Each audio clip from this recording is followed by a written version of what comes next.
Hello everyone and welcome to the first video, Deck Building 101.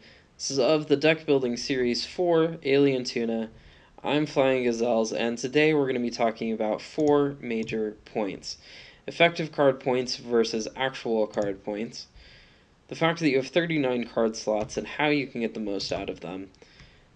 A little bit of information about planning your build, and a little bit of information about card evaluations and unlinked upgrades. Just a little tip there at the end in order to take advantage of this card system and how it works.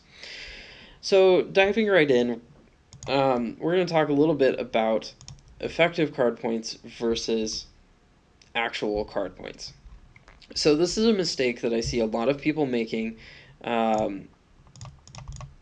even at higher levels of play, which is to just start building 12-point cards right off the bat. And so right now we're going to be looking at 36 card points, important number to remember here in just a minute.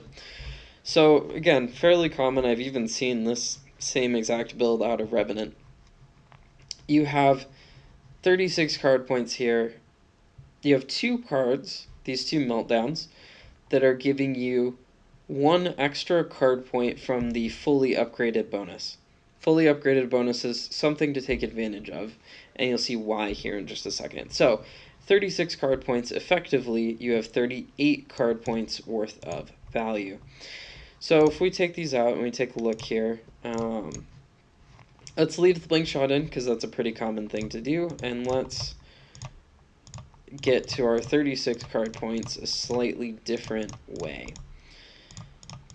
So here we have built a Sage's Ward, 3 Adamant Edges, and a Meltdown, all with 1-point upgrades. I don't actually recommend this, but anyway. Blink Shot, 1-point upgrade. And the point that I want to draw your attention to here is that because these 4 cards all have 1-point upgrades, they're fully upgraded bonus. These are all effectively worth 7 points. So instead of 38 card points worth of value with the 2.5 cards plus Blink Shot that you had before, you have 40 card points worth of value. It's 2 whole card points worth of power. And say this Sage's Ward was another Adamant Edge or Meltdown or something like that. If you know that you don't need the ward, that's yet another card point of value. This Blink Shot, again, could be another 6-point Adamant Edge or whatever. I think you get the idea. You can get up to 6 extra card points worth of value in stats just from taking advantage of that. So, because of our second point, the fact that you have 40 cards to work with, you want to make sure that in the early game you are taking advantage of those fully upgraded bonuses and making sure that your effective card points are keeping up with your opponents. Because say in that past scenario, 2 card point difference between the 2 Revenants, those 2 go in and duel. Same level of skill, same health, mana, everything when they're going in to start that fight. The Revenant with 2 extra card points is going to win. I mean, you know, again, that's assuming exact same skill level, exact same number of shots landed, etc. It's making a lot of assumptions, but why put yourself in the situation where you're 2 points behind your opponent if you don't have to? So, just brief example of that and how to get some value out of that. This isn't... Oh no, it didn't save. Ah. Okay, so let's go back to my decks for a second and just brief example of how you can take advantage of that. What the heck?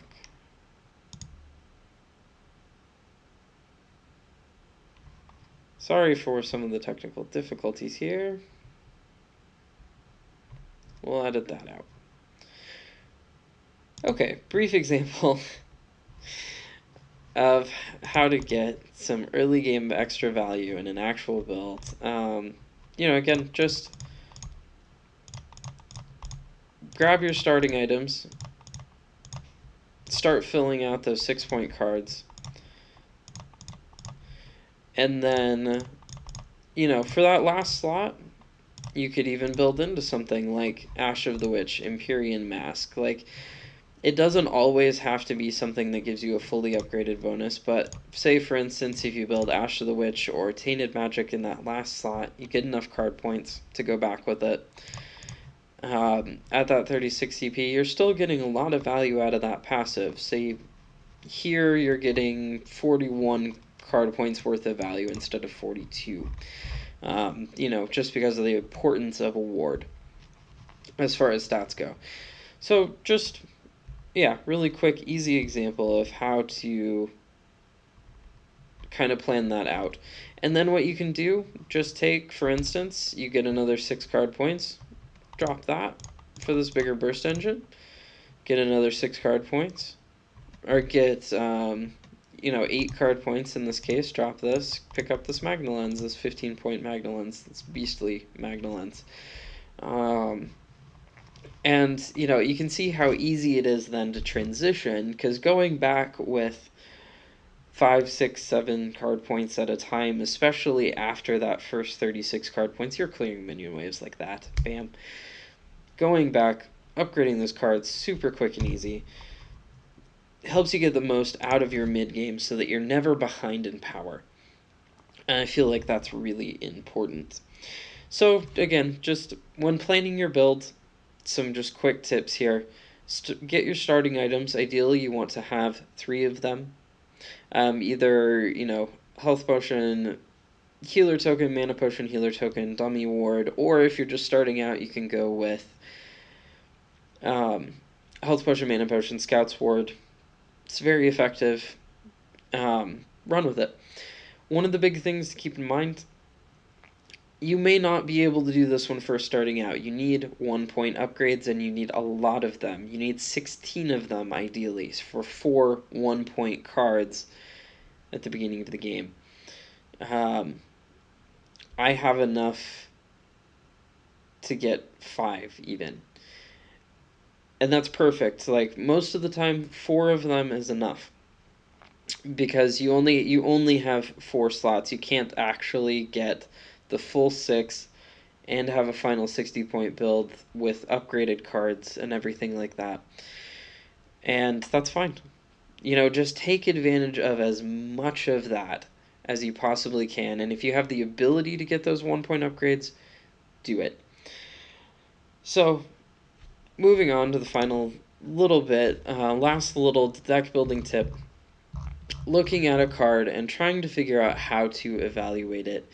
For more of the actual math side of it, check out Sylphin. He's got great videos, and especially if you're first starting out, you're wanting to learn how to deck build with just those universal cards that you start with. He did a whole series. There's one for every role: support, ADC, mid, offlane, and jungle. How to build those initial decks when you have none of the special things yet. Again, Sylphin, just search for him. He's done a ton of great stuff. But just talking about how to evaluate some of these weird cards like Rally of the Troops. Let's use this as an example. Actually, no, let's use Hydroverser as an example. So, when looking at this card, you see it costs 8 points. You get 2 points of stats from it. Mana regen, health. Great, both of those relevant most of the time for casters, the people who are going to want this card. That's awesome. You just open this card, you want to try and think, like, okay, where can I use it? Maybe I got this cool new thing. Unique passive gets you some power based on your current mana. Again, for the math behind that, Sylphin, he did a great video on it. What I want to talk about is just evaluating, okay, when I look at this card, I see get 2 points of stats, I get a unique passive, no upgrade bonus, so immediately I know I'm setting 7 points on this passive. So with this passive, I know I need to get at least 7 points out of it, or it's not worth it, or I would just be better off building power. And ideally, I would like to get more than 7 points out of it, ideally.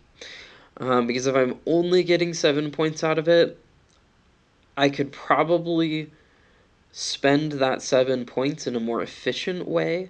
so that it's not a big power spike when I hit 8 points. I just, for instance, build an 8-point card with a fully upgraded bonus. Or, build a 7-point adamant edge or whatever.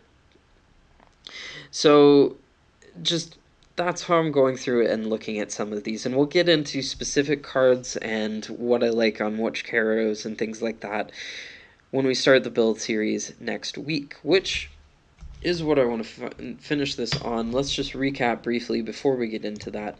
So looking at this, we talked about effective card points, the fact that you have 6 open slots on your to put cards into. Each of those slots can give you a fully upgraded bonus. Take advantage of this.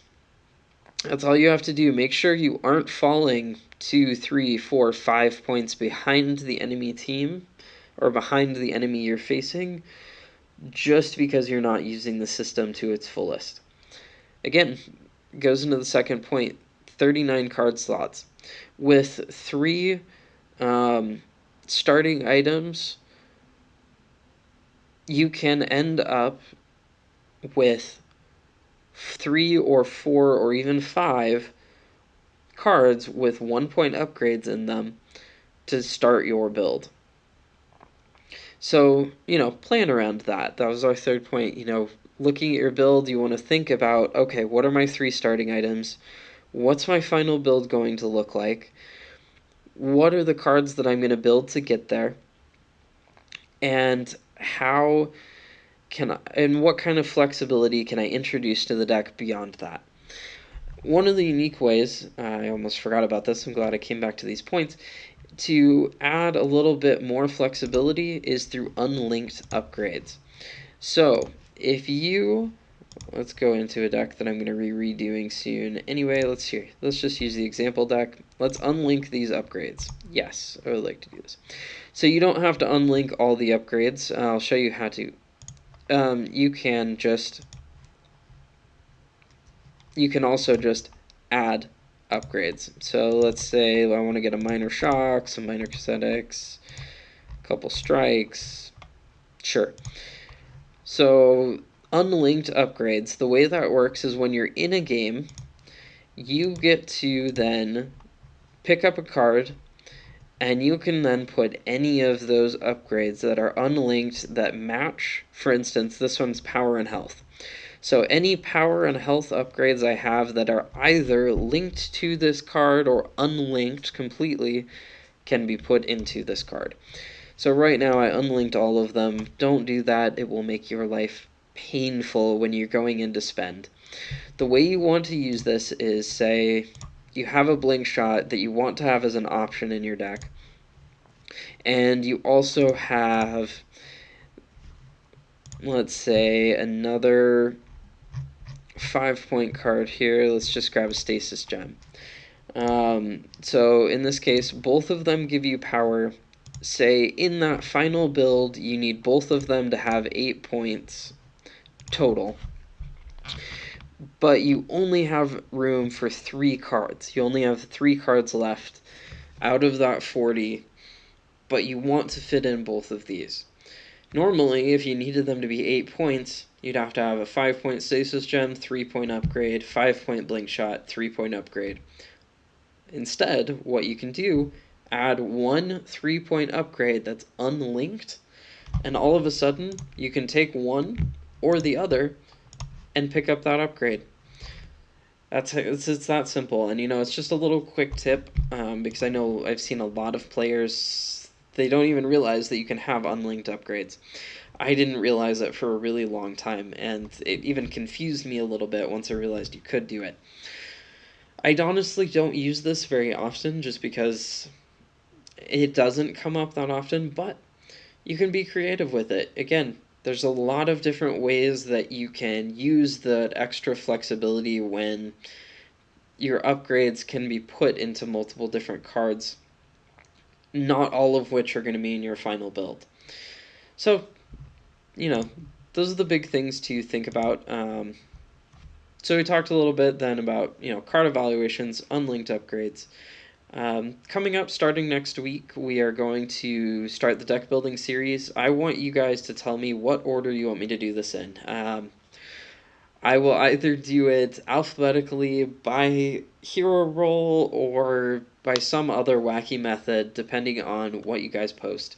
So do me a favor, when you have a second, post those in the comments, send them to us on Twitter at Alien Tuna Gaming, or hit us up when we're live on Twitch, twitch.tv/Alien Tuna Gaming. Again, you can also go to our website and contact us through there. There's a really easy contact form. That's alientuna.com. So, thank you guys for watching so far. If you liked it, like it. If you disliked it, dislike it. Subscribe if you're looking forward to the deck building series. You know, all of the builds that we use here at Alien Tuna. And until next time, tuna out.